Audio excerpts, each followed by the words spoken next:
Today, it's harder than ever to eat a healthy diet.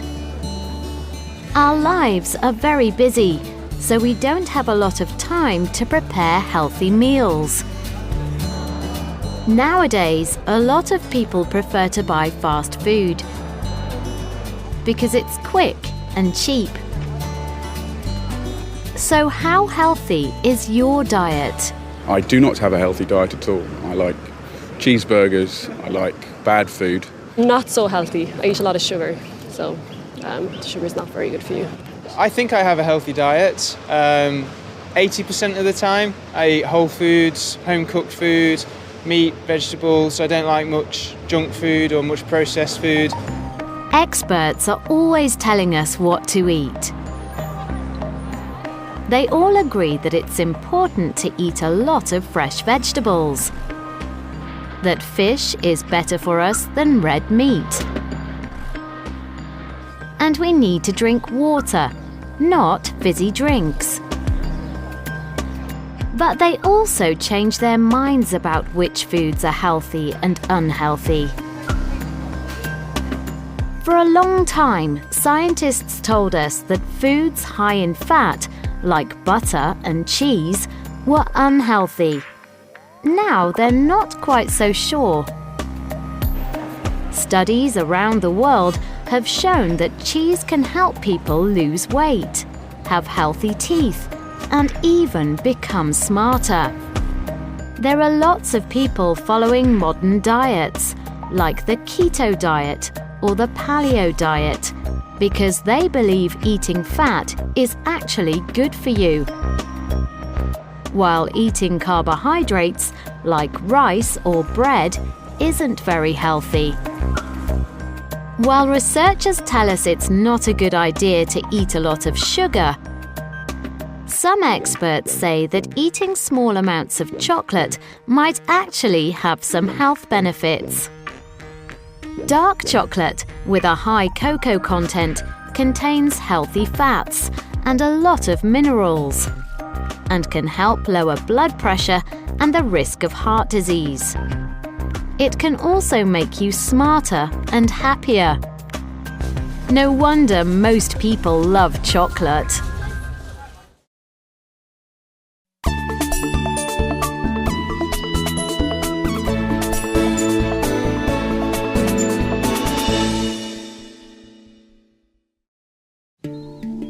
When you think about somewhere that's famous for its chocolate, you might think of Switzerland. In Switzerland, people eat more chocolate per person than anywhere else in the world. Just over 9 kilograms a year. The story of chocolate probably started over 2,500 years ago in Central America.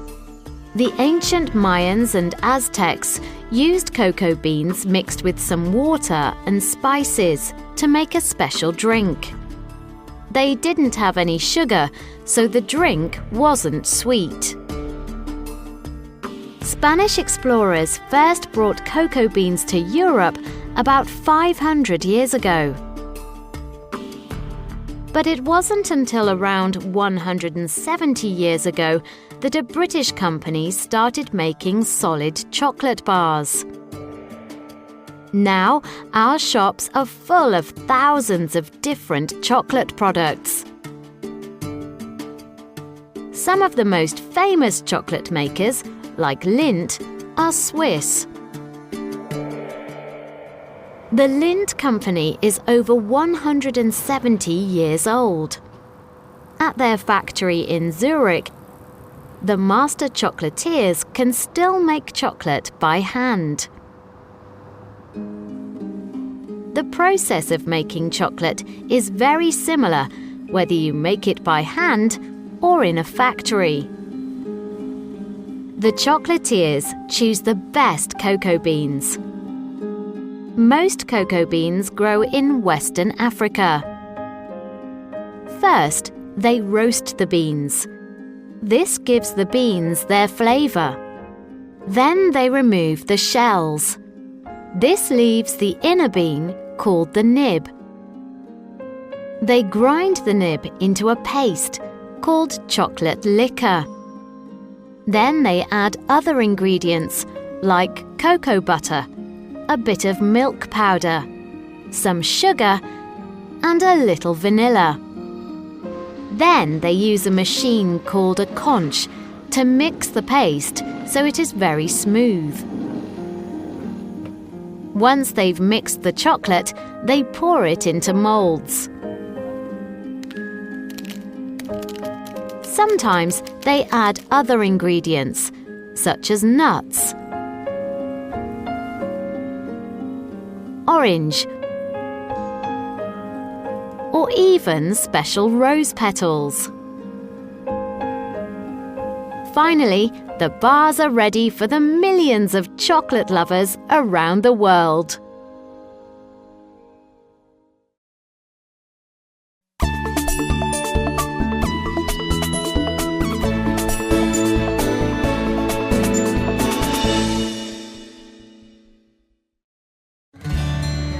Cheese is older than recorded history.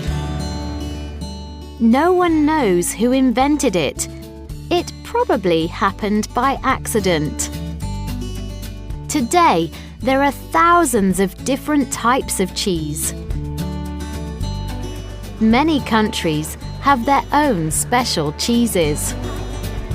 When you think of the Netherlands, you think of Gouda.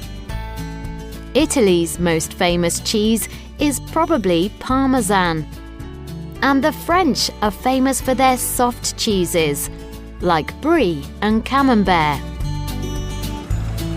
While the Danes eat more cheese than any other country, about 28 kilograms per person per year, it's the British who make more different types of cheese per person. There are more than 700 types of British cheese. This is amazing because just 60 years ago, the British only produced one type of cheese: cheddar. Cheddar is still the most popular cheese in the country. Today, most cheese is made in factories, but the best cheese is made by hand at farms where the milk comes from happy cows. This is Lyburn Farm in the south of England. The farm is a family-run business, and it makes award-winning cheese. At 6 a.m., they milk their own cows.